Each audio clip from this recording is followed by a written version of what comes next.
Did you know that the Oregon Trail was one of the most famous trails in the United States? It was also one of the most dangerous ones. There were a few amazing landmarks like Independence Rock and Fort Kearny, but there were also challenges.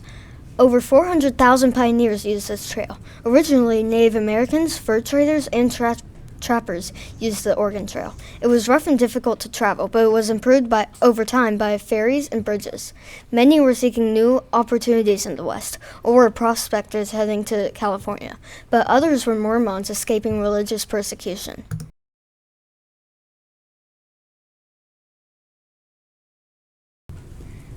As you can see, a group of travelers is riding their oxen down the trail.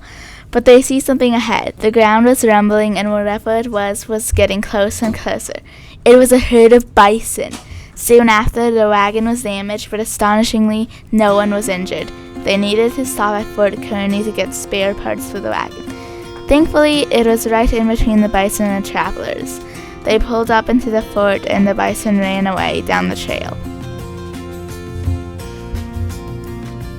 One of the most common animal attacks were caused by bison herds.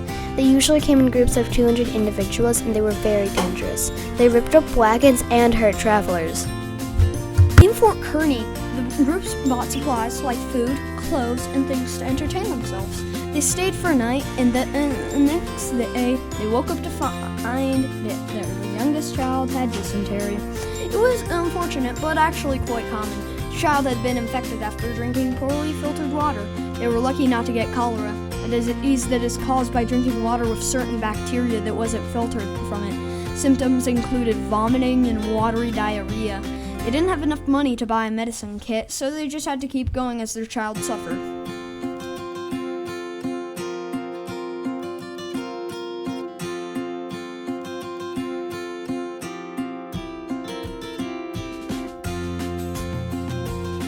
Finally, they reached Independence Rock on July 3rd. This lifted their spirits because many people considered reaching Independence Rock by July 4th to be on track to get to their destination before winter.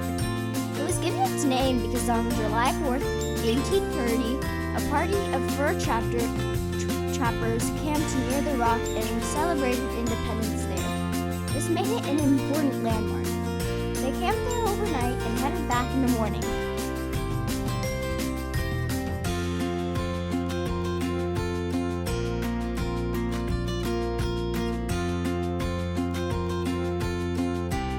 Two weeks later, they reached the Dalles River. This was a dangerous and tough river to cross, because to cross it, you need to caulk your wagon and float down the river while dodging rocks, and then maneuver your wagon back to land and finally make it to Oregon.